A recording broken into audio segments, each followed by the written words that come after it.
My hands will not stop shaking, and the letter in them is not even mine. I am standing in the receiving bay of Thread Home Station, boots planted on a floor grate that hums at a frequency my inner ear does not like, and I am holding a single sheet of paper that a Vethrai clerk has just handed back to me with both of his 4 hands, like it might detonate. It is the 12th time today someone has done that. The pod came down 11 days ago, 40 years of contact, and this is the first time we sent them something you could fold. Behind me, someone is arguing in a language that sounds like stones being sorted. I do not turn around yet. I want to finish reading the letter first. The letter is addressed, in careful looping human handwriting, to a name I have said out loud maybe 6 times in my life. These Kavurin. I know what it says. I watched a colonel with a shaking voice dictated into a recorder 8 months ago. I did not expect to be the one carrying it through customs. The clerk in front of me has gone very still. Vethrai do not go still by accident. 2. Establish the misjudgment. Thread Home Station is built the way a ledger reads. Narrow, orderly. Everything filed where it can be found again. The Vethrai do not decorate. They account. Every wall panel is inscribed with a family's running balance, glowing faint amber when debts sit unpaid, dimming to gray the day they're settled. Walk down any corridor here and you are walking through 40 generations of who owes whom. The air smells faintly of ozone and wet slate, which I later learned is the byproduct of the ink the Vethrai use to update those panels. An ink that reacts to touch, so a debt is sealed by pressing a palm flat and feeling it cool under your hand as the entry registers. Gravity here runs slightly heavier than standard deliberately, because the Vethrai believe a body should feel the weight of what it carries. Sound travels flat in the lower corridors. Clipped, no echo, because nothing on this station is permitted to repeat itself before it's recorded. This is the part the Colonial Office got wrong from the start. For 4 decades, human diplomats had approached the Vethrai the way you'd approach any trade partner. Goods for goods, treaties for treaties. Apologies exchanged like currency when an incident occurred. A border skirmish, a tariff dispute, a supply ship that clipped a Vethrai relay tower and killed a maintenance crew of 4. Humanity apologized the way humans always had, sincerely, freely, expecting nothing back. The Vethrai filed every one of those apologies as unsecured claims, because in Vethrai law an apology is not an emotion, it is an admission of debt. You do not say I'm sorry and walk away, you say it, and then you pay, in labor, in metal, in years shaved off your own thread book. An apology with no attached payment isn't mercy. It's an open account. A promise unkept, sitting on the books, quietly gaining interest, waiting for someone, someday, to collect. 40 years of sorry filed as 40 years of debt nobody in the Colonial Office knew we'd been racking up. The Vethrai never mentioned it. Why would they?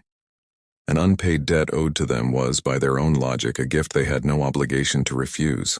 It is worth understanding, if you want to understand anything else in this story, what a thread book actually is. It is not a metaphor for memory. It is memory, made physical, kept in a private ledger every Vethrai receives at birth and carries, in one form or another, until death, and sometimes after, since an unsettled account passes to the nearest surviving relative the way a debt collector's file might pass between desks. Every wrong a Vethrai suffers is entered on one page. Every wrong they cause is entered on the facing page. The 2 columns are meant eventually to balance. A Vethrai who dies with a badly unbalanced book is remembered, quietly, as someone who left a mess for someone else to clean.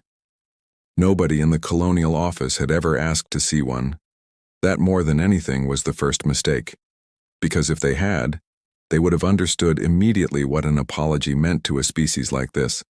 Not a social nicety, not a soft landing after a hard conversation, but a binding legal instrument filed and witnessed.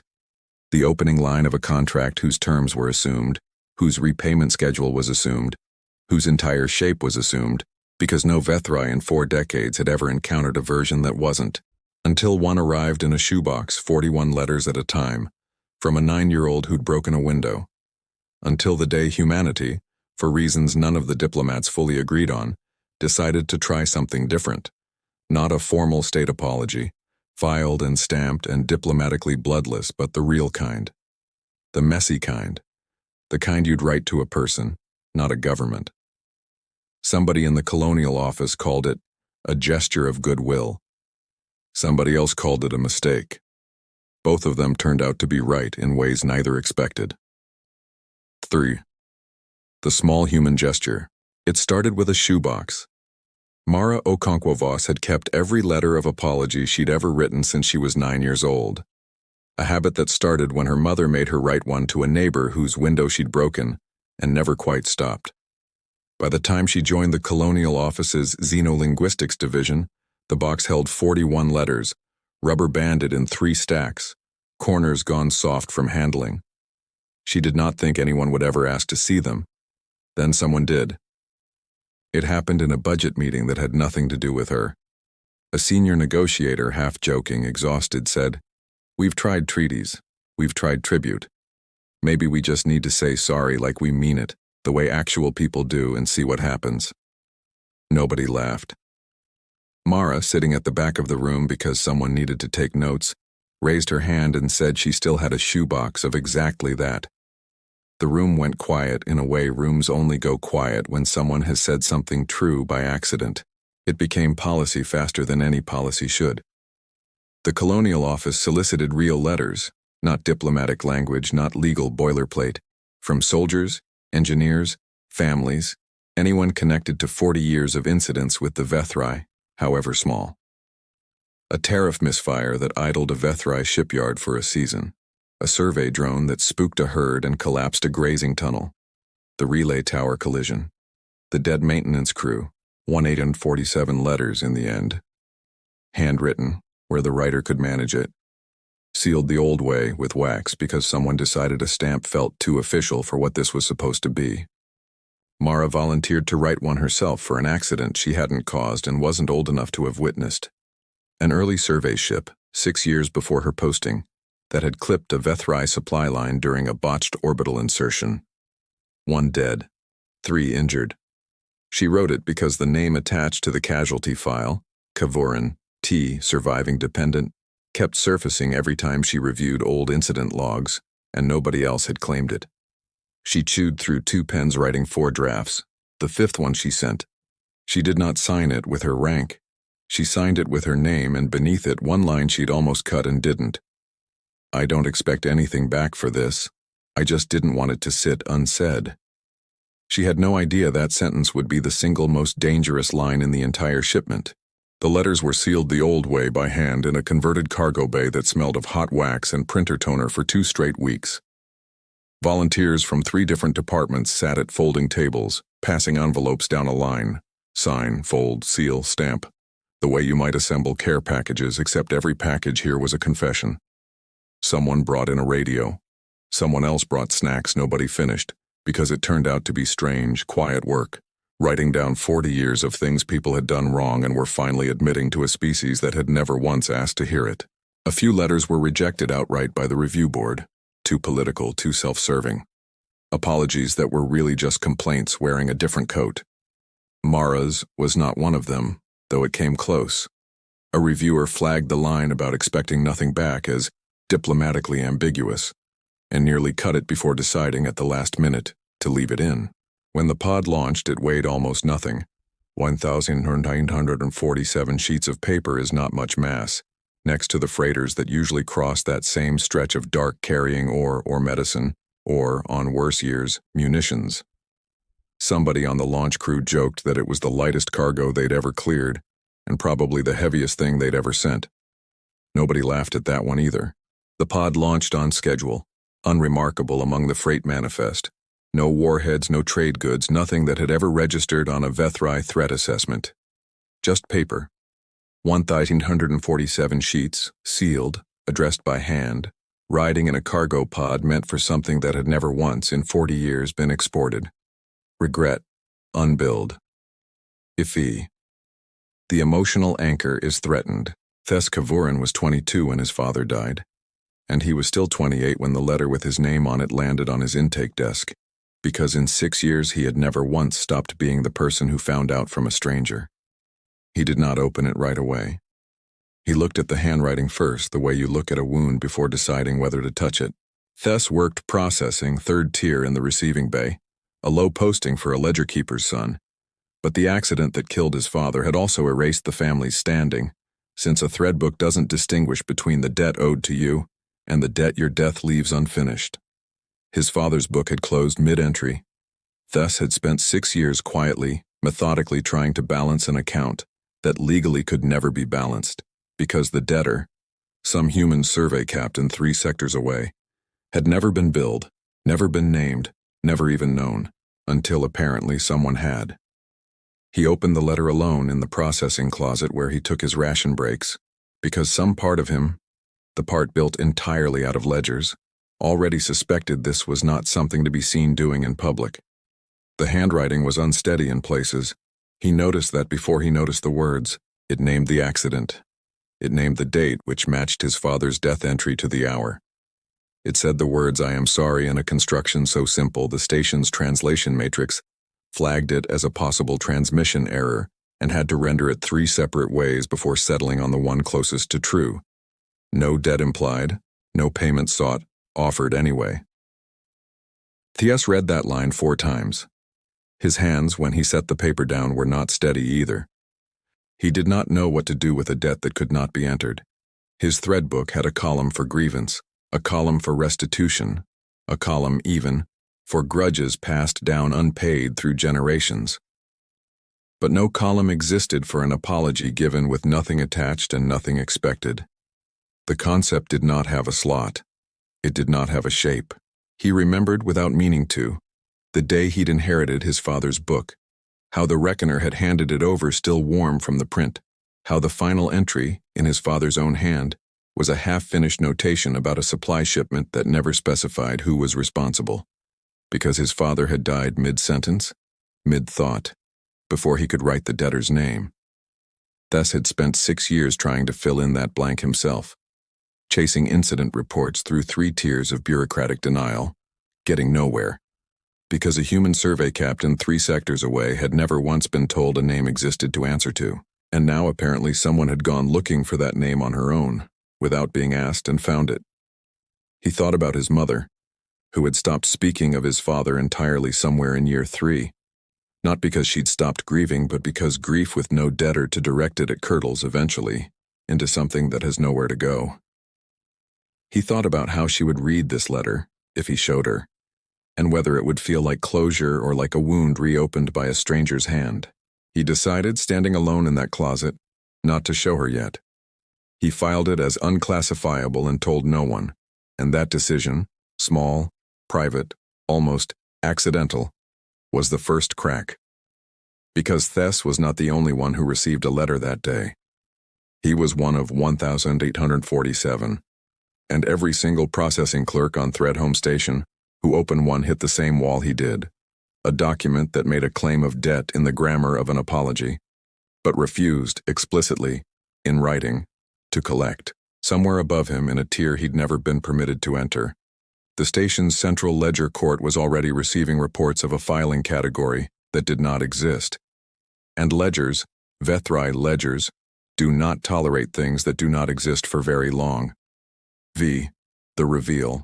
The ledger court convened on the 9th day, not because anyone summoned it, but because the station's accounting matrix, the vast ancient instrument that tracked every thread book on Threadhome and cross-referenced them against every other Vethri world in the compact, had started returning errors it had never returned before. High Reckoner Ozalin Vess had sat before that matrix for 31 years. She had never once seen it stutter. She stood in the court's central chamber, watching amber light ripple wrong across the wall. Not the steady glow of an unpaid debt, not the gray of a settled one, but a flickering, unstable color. The matrix had generated on its own because no existing color meant this. 1847 accounts, filed and refiled by confused clerks under a dozen different categories, all rejecting classification, all bleeding uncertainty into the ledgers connected to them. "Show me one," she said. Someone handed her Thess Kavurin's letter, still creased from his pocket. She had not asked for that specific one. She would later wonder if that had been an accident. She read it the way she read everything, for the debt structure first, the sentiment second. An admission of causing harm. Good, expected, standard. A specific harm named, dated, verified. Also standard. Then, no payment offered, no payment requested, no column to enter this under because the writer had, apparently, meant exactly what she said, that saying it mattered on its own, independent of anything owed. Ojalin read that last line 3 times, the way Thess had. She did not understand it any better on the third pass. What she understood, faster than she understood the letter itself, was the matrix. Because the Vethrai economy, every trade route, every labor contract, every alliance between thread houses, was built on the assumption that debt, once acknowledged, must eventually be repaid. That was the axiom underneath everything. Remove it, even in one small, isolated 22-word test case, and the structure holding a 1,000-year economy together did not know how to price the gap. The matrix had begun quietly, automatically, without instruction, to revalue every unpaid human apology on record, all 40 years of them, under the same impossible category. She thought briefly of her own thread book, 31 years of entries, most of them small, some of them not, all of them balanced or in the careful, patient process of being balanced, the way every Vethrai's book was supposed to be. She tried to imagine a page in that book with no facing column at all. The thought would not resolve into a shape her mind was built to hold, and that, more than anything in the matrix's flickering amber error, frightened her. "How many?" Ojalin said. "Does this apply to?" The reckoner beside her did not answer immediately, because the number the matrix returned kept changing as it recalculated, cascading backward through 40 years of filed grievances that had all, this entire time, been quietly sitting as unsecured claims, instead of what they'd apparently always been. Gifts nobody had known how to receive. 12%, the reckoner finally said, of active trade routes touching Threadhome are collateralized in part against human debt entries. If those entries are revalued to 0, he did not finish the sentence. He did not need to. Ozelin looked back down at the letter in her hand. "I don't expect anything back for this. I just didn't want it to sit unsaid," and felt something she had no ledger column for either, the cold, specific vertigo of realizing that an entire species had been keeping a private accounting of your grief for 40 years, and had just, without warning, without malice, torn out every page. She did not know yet whether that made humanity reckless, or something worse. Honest. She called for the historical logs next. Every recorded human apology filed against the Compact's ledgers since first contact. 40 years of incidents she had never once had reason to review personally, because incident review was tier work, clerk work, not the work of a high reckoner. She read them standing one after another, the way you'd read a stranger's diary you'd just discovered you owned a share of, a tariff dispute, a grazing tunnel collapse, a relay tower, clipped by a survey ship. 4 dead. No, she corrected herself, checking twice. 1 dead, 3 injured. And beside that entry, dated 11 days ago, a second filing. The letter that had started all of this, addressed to a Threadhome clerk she had never met. She asked for his personnel file before she'd finished admitting to herself why she wanted it. Thes Kavurin, 3rd tier processing, 28 years old. Father's account closed unbalanced 6 years prior, cause unresolved third-party incident, human origin. She stared at the file for longer than the moment strictly required, because something about seeing the debt not as an abstract line in a cascading matrix error, but as a specific named 28-year-old man, made the vertigo she'd felt earlier sharpen into something closer to shame. "Bring him to the court," she said, and then, before the aide could move, changed her mind. "No, not yet. Not like this." 6. Escalation told in numbers. The Compact does not tolerate instability in its economy, and instability, once flagged, moves with terrible speed. Day 9. 12% of trade routes touching Threadhome destabilized. The number would not stop climbing. By the 10th day, 4 thread houses had frozen contracts pending review. Not out of hostility, but out of the same reflexive caution any institution shows when the ground it's built on stops behaving predictably. 2 shipping guilds suspended runs through Calder space entirely. A ledger riot broke out on the lower decks of Threadhome. Not violent, but loud. Hundreds of low-caste clerks like Thess demanding to know whether their family debts, accrued over generations, might also simply be revalued away on someone else's authority without their say. Thess stood at the edge of that crowd and said nothing, his father's would-be debtor's apology folded in his coat pocket, and did not know whether to hope they were right. 3 minutes earlier, in a different tier entirely, Ozaline Vess had been standing in front of the same crowd from a balcony above it, listening to numbers get shouted up at her that she could not yet confirm or deny. 12% had become 14 by the 9th day's end. A shipping guild out of the Varan Reach halted 4 scheduled runs, citing collateral uncertainty, a phrase that had not existed in Vethrai trade law a week earlier and was now printed on official notices across 2 sectors. A thread house elder, ancient enough to remember the compact's last currency reform, stood up in an emergency session and asked, not unreasonably, whether an economy built on the assumption that debt is permanent could survive learning that some of it apparently was not. Nobody answered him. Nobody could yet. By the 10th day, the number the reckoners kept circling back to, the one that mattered more than any percentage, was simpler and colder. 9. 9 ships, the standard assessment flotilla dispatched whenever the compact's economic stability index crossed a threshold nobody outside the ledger court was supposed to know existed.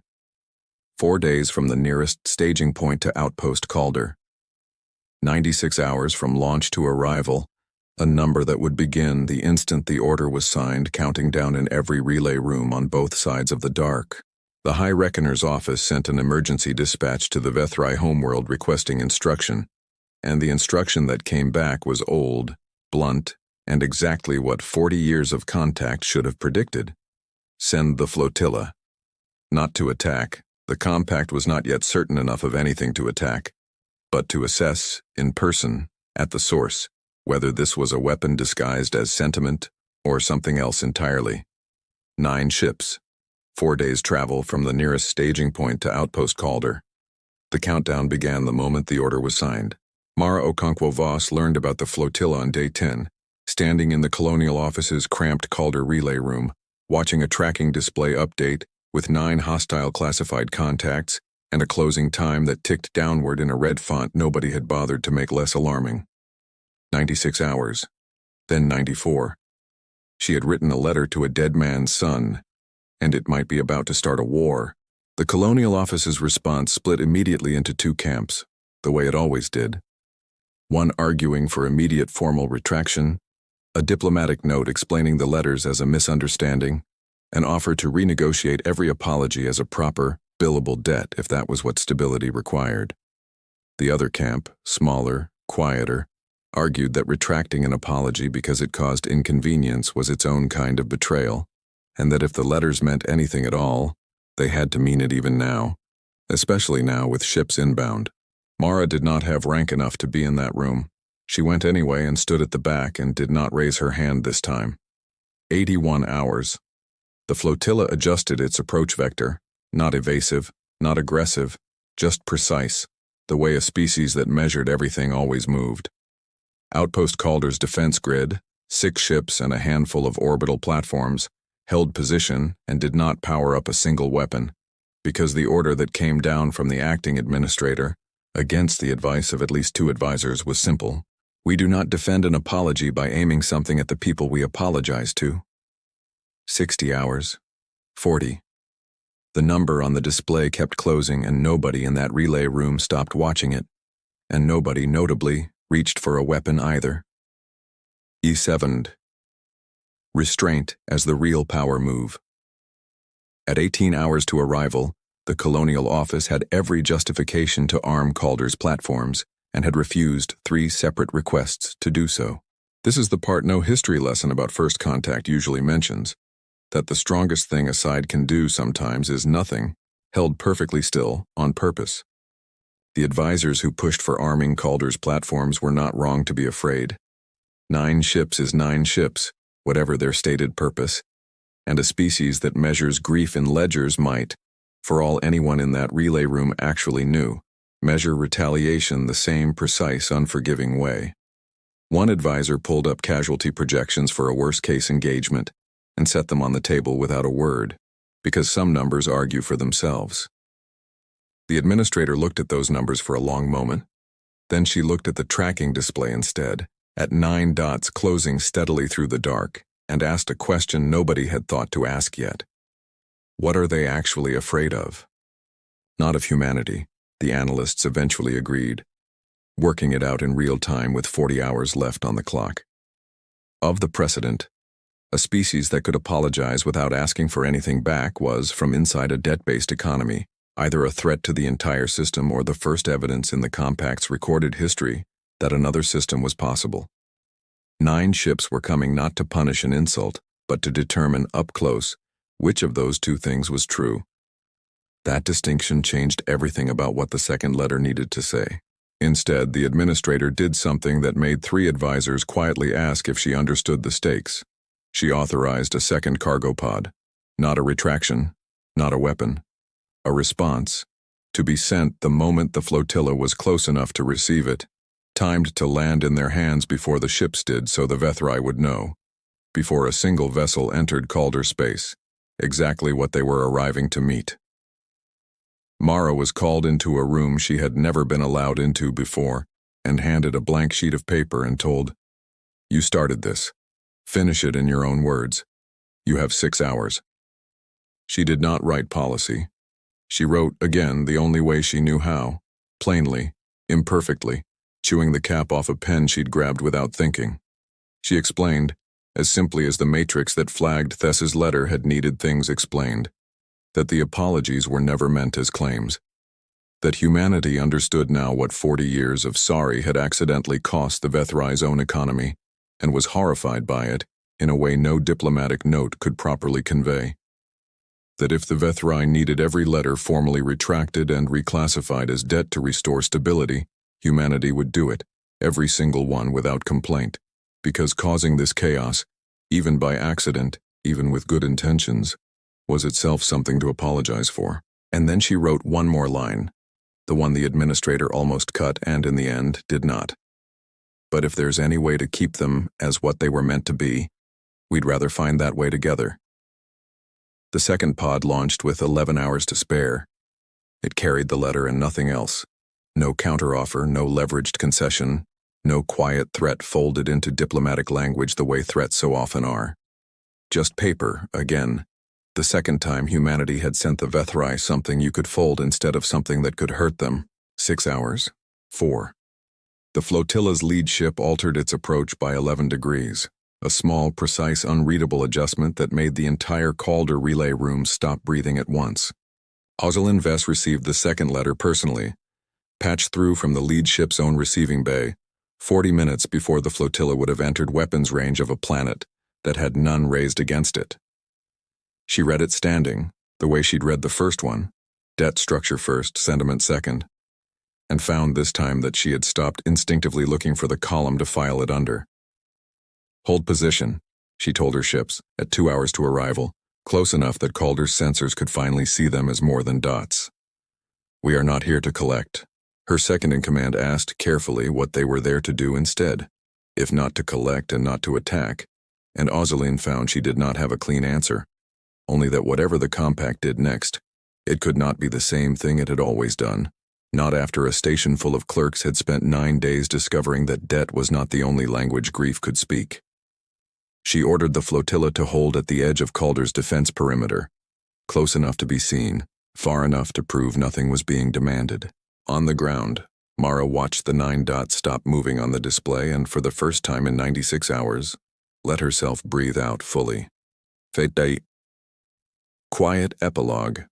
Thess Kavurin stood in the same processing closet 11 days after the first letter, holding both of them now, his father's, and the one that had followed it across the dark to keep the flotilla from opening fire.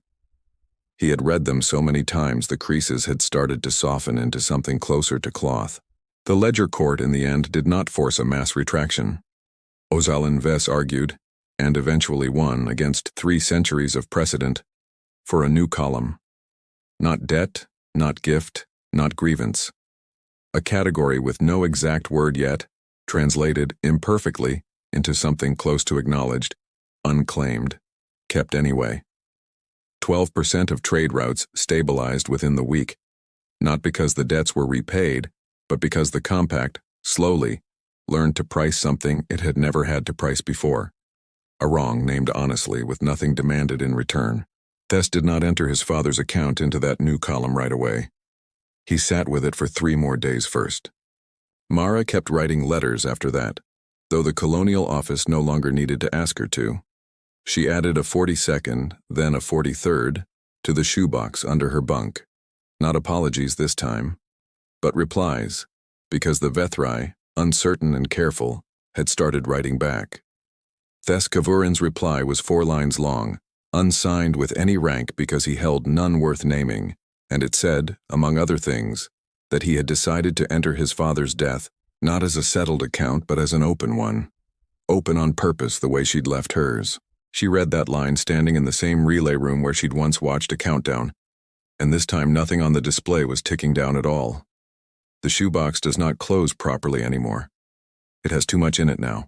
6 months after the flotilla turned back without firing a single shot, Thes Kavurin requested a transfer, not off Threadhome, but up, out of 3rd-tier processing, and into the new department the Ledger Court had reluctantly authorized to handle what the Reckoners were still, uncomfortably, calling unclaimed accounts. He was not the department's most senior member.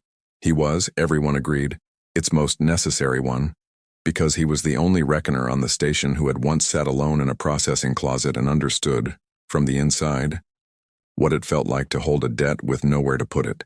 He kept his father's thread book open on his desk, not as evidence, as a reminder of the shape a wound takes before someone finds a place to set it down. Mara never made High Reckoner or its human equivalent, and never particularly wanted to. She stayed a translator, because translating, she'd come to think, was really just apologizing for the gap between 2 people who wanted to understand each other and didn't yet know how. She kept writing letters, not because the Colonial Office asked, but because the shoebox, impossibly, had started to feel less like a record of her failures and more like proof that failure, said out loud, could turn into something else. Somewhere on Threadhome Station, a wall panel that once glowed amber for an unpaid debt now holds a different, softer light nobody has quite settled on a name for. Flickering, still, the way something new always flickers before it steadies. We did not send them the thing we were best at making. We sent them the thing we were worst at saying out loud, and it turned out to matter more.